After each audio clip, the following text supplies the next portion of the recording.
Alright. Let's talk about specials.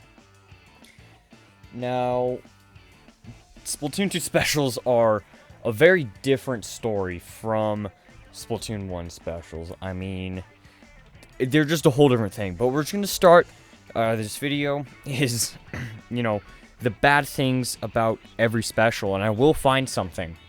Hopefully. But we're just going to start at the bottom, which is Splashdown. Splashdown is the worst special in Splatoon 2, solely because of the fact that it can be cancelled, and it's terribly annoying that it can be cancelled. I mean, like, at the lower level, it's a great splash, you can push in Splashdown, because nobody knows how to cancel it. But once you get up into ranked mode, and maybe getting up to, like, A, S+, and X, even maybe, like, Team, it's not fun. I mean, any well-trained person can just easily cancel it. It's not fun. It's just not, and I hate that it's not like that, because it's my favorite. I love it. It's great. So yeah, that's about it for Splashdown, and it's the worst one. Moving on to C tier, or only one C tier is Autobomb Launcher. I mean, I don't have much to say about this one, except that it doesn't work well in ranked mode. And it's because you can't, like, direct your throws, because, the Autobombs are a homing bomb. And it just, it doesn't work well. So, I mean, what's gonna happen is when you're playing, like, Splat zones, no, that's a bad example. Tower control, you can't, like, throw your suction bomb or your burst bomb at the tower. Instead, you're throwing an auto bomb, and it's just not going to work to pressure, because, your opponent can just swim away and swim back up, because once the auto bomb falls off the tower, it's not going to come back up. And even then, if you're throwing it directly at the tower, they're just bouncing off. So, that's not the greatest example that I can give, but, that's, one of the better ones that I can give. Okay, next up is Inkstorm. Again, not much to say about this one, except, like, the big downside for it, is that, you can't control it. I mean, that makes sense. You can't control a storm. But, I mean, it just goes in the direction that you throw it. Like, if you throw it straight in front of you, and you're facing, like, southeast on the map, I know that doesn't give a big eye, that doesn't help you picture it, but you're gonna throw it and it's just gonna travel straight in that direction that you threw it.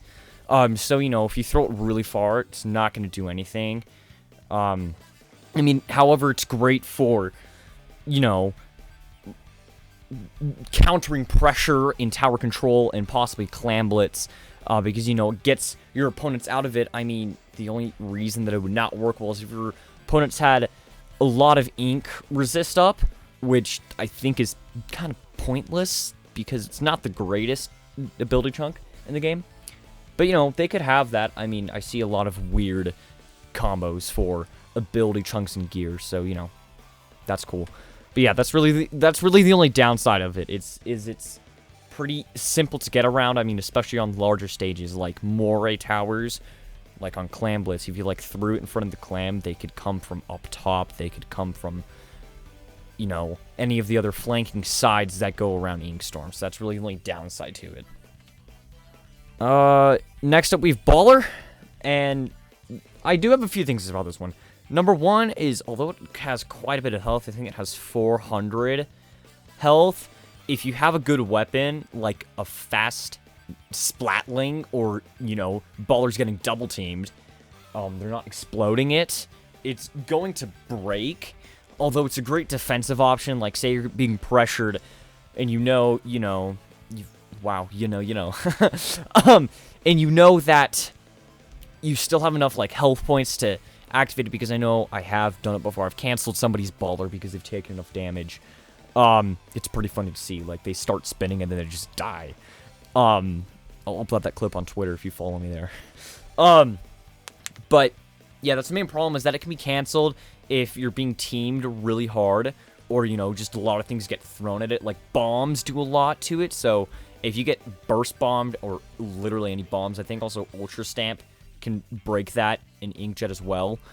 That just kind of, like, breaks open the shield, and you're kind of left vulnerable unless you have a good bomb or escape option, which a lot of the weapons that do have Baller don't. You know, there are a few gems out there that benefit pretty well from it. You can also just run into Baller, and it completely destroys how it works. So if they're rolling to you, you can just walk in front of it, and it just shoots them backwards. It's crazy. I mean, on, like, Inkblot or any stage within the Abyss, you can just use that, and they're dead. It's a hilarious prank tool, and I love it. Next up is Curling Bomb Launcher. And again, this is kind of like the same thing with Auto Bomb Launcher, although, again, it's a better special because of how much they can bounce everywhere. And, you know, you can just kind of, like, spread that out a lot. But, again, that's the downside to it, is that you can't pressure well with Splat. Wow. Man, I love doing these no-script videos. Anyways, you can't really, like, direct where they go, because you just throw it in one direction, and it'll just go wherever it wants from there, if it hits a wall. So, I mean, really, all it's effective for is, you know, resetting mid in zones, because you can't do anything for tower control unless you throw them on from above. Rainmaker, I can get. I mean, they do a little bit of damage from sliding on the shield. You can kind of just throw them. If you get on the other side of the Rainmaker, you can just kind of, like, throw them around to get your enemy away from it. But again, that's not a huge benefit for the weapon. Next up, we have Ultrastamp. And the big downside to this one is that it doesn't work right. It's a great special. I mean, it does a lot of damage. Literally one-shots anybody if you get a direct, and I think it can also one-shot even if you don't get a direct. And then you throw it at somebody, and they're just dead either way. It's pretty fun. But the problem is that sometimes it just doesn't work. Because of, like, I think its hitbox, I haven't, like, analyzed this, but its hitbox is really weird. So, you know, sometimes you'll hit somebody, and then other times it'll just completely miss them, and it'll just shoot you. Another downside to it is it can be easily outranged by Splatlings or Chargers. You know, anytime somebody uses Ultrastamp, and since I play Nautilus, I can just back them, just like, nope, you're dead. It's, yeah, that's the big downside to it, is that its hitbox doesn't work, and it's really easy to punish with long-range weapons. Our next one is Burst Bomb Launcher, and there's not a lot of bad things about this one, but it's not an X tier because it's not, you know, it's not the greatest for ranked. I mean, I can't really pick out a bad thing about it because it works so well for tower control. You can just, like, throw them at the tower. They're not getting anywhere. And, like, 2 directs from 2 burst bombs, I think, is a Splat. You can also, I mean, they're great comboing tools because you can still use your main weapon while using Bomb Launcher. So it's pretty fun. It's great for pressuring in zones. I mean, again, I can't really find a downside to this, and I said I'm going to find one, but I think this is the first case where I can't find one. But, you know, I'm sure there's something bad to it if you know something that's bad about it. Oh, well, I guess like most bomb launchers, you know, easily punished by long range. And I'm probably going to be saying that for a lot of the bomb launchers that I can't find a reason for. So, yeah. But if you find another reason that's not, it can be outranged, let me know in the comments. Next up, we have Jet. The problem with Jet is it's slow. And I haven't complained about that a lot, but it's slow. Like, it moves slow. You can only get, if you're spamming the ZR button to get every shot at, you can only get 6. And unless you're really good with it, you're not getting kills with it. I mean, even then, since I play Nautilus 79 that has Inkjet, but again, I'm not the greatest with it, so I have a hard time getting kills with it. And then, again, not the outrange problem. It has a pretty good range. It has about the range of a normal Charger, I think. Maybe more. Maybe also an E-liter. But, I mean, if you get below or above it, or you have a weapon that can reach as high as Inkjet goes, it's pretty easy to get it. I mean, the only counter to that would be to use armor with Jet, but in a solo queue environment, that's usually not going to happen. And last up for the A tier is Stingray. And this would have been back in a couple of patches ago, I think in the 3.0 patches, maybe 2.0s. But this would have been maybe S or X tier because you could use it from inside spawn, which literally broke everything because, you know, it has infinite range. That's how the weapon is designed. So we could just shoot through the stage and you're in spawn or you're completely protected. Nothing can hurt you while you're using it. But it's since been moved down to A rank since Nintendo made it to where you cannot use it inside spawn. You can use it outside of your spawn area, but just like not inside of it where it is. And you know, that's its huge nerf recently. And then the problem with it is that unless you know how to use it right, you know, because you can go into squid form to redirect it. You know, same thing with Ultrastamp. If you don't know how to do that, you can easily just sneak around and punish whoever's using it. And up into S tiers, our first one is Suction Ball Launcher. And these ones are going to be really hard to find a specific, you know, reason why these are bad. Because, you know, S and X tier. But, I mean, Suction Bomb Launcher is good for the same reason that Burst Bomb is. But Suction Bomb is just a better bomb overall.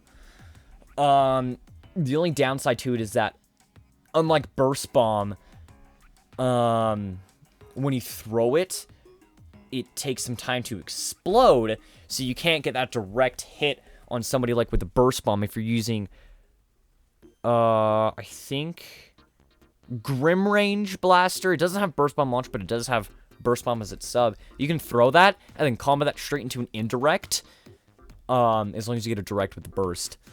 And they're dead.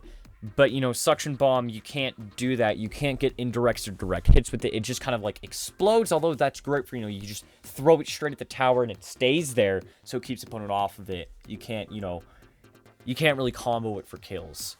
Next up is Splat Bomb Launcher. So, Splat Bomb Launcher.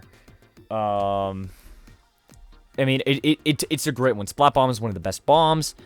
And there's not really a big downside to it again. There is that same thing with Suction Bomb, where it has some time to explode. And then they don't stick, so if you're using a tower control, you better land it on the tower or somewhere close to it. Otherwise, you know, it's not gonna work. It's not going to work. And then they just kind of like roll for a little bit if you throw it straight at the ground, which is a great way to use them, actually, is by throwing them on the ground. Or, you know, if you just really want to get somebody who's above you, you can just arc them. But again, that big downside is that they have that explode time, so you can't combo it well. Next is Booyah. The only downside to Booyah is that if you're being double teamed, you're dead. Although it does have armor, it's armor, again, it's literally just ink armor on Booyah Bomb. So if you're being double teamed and you're not charging the bomb fast enough, you're probably dead. Otherwise, it's a really great special. And now we move on to the best ranked special, starting with Bubble Blower. Now this is absurd. There are so many crazy things that you can do with Bubble Blower. Obviously you got the triple pop combo. You can also still go into squid form while using it. You can, like, kind of, like, you know, shoot one, somebody shooting you, oh, you know, come back, fire it at them so they have to swim away. Again, the only downside to it is if, you know, somebody flanks you or comes from behind. But again, that's not a big downside. Next is Ink Armor. By far the best special in the game. Or one of the best. I mean, obviously only topped by Bubble. But, again, there's, like, no problems with it. It's a really great design special, especially, you know, at that ranked level. But it doesn't work so well in solo queue because you can't cooperate it. Because I see a lot of comps where, you know, they plan it perfectly. They're like, alright, guys, ink up. We're going to push forward. Or ink up, I'm using Jet. Or, I mean, armor up, my bad. And those combos are great, but it doesn't work so well in solo queue, which again is its only downside because, you know, somebody's using a weapon like the NZAP 85 that has armor, would be like, or I think, you know, I'm going to push forward or something. Hopefully my teammates get when I use armor. So that, I mean, the only problem with armor is that it loses that communication level that it has in a team environment.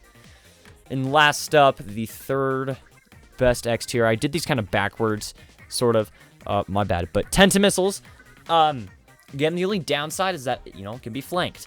But other than that, it's a great special. It can get your enemy out, especially if you get all 4 in a cluster, which is not good for the other team because then that requires them to spread it out, and, you know, they can't pressure back in. So if somebody's got Tenta, or they got missiles, I mean, you can just shoot it, and you can easily pressure back. You can easily take mid in zones. You can take tower.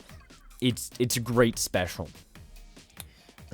Well, guys, that is the current, you know, 5.5 patch tier list, as well as some of the bad things about most, if not all, the specials. I think I got them all. But yeah, I hope you guys enjoyed this video. Again, like I've mentioned, more of these will come out in the future. So until next time, guys, peace out.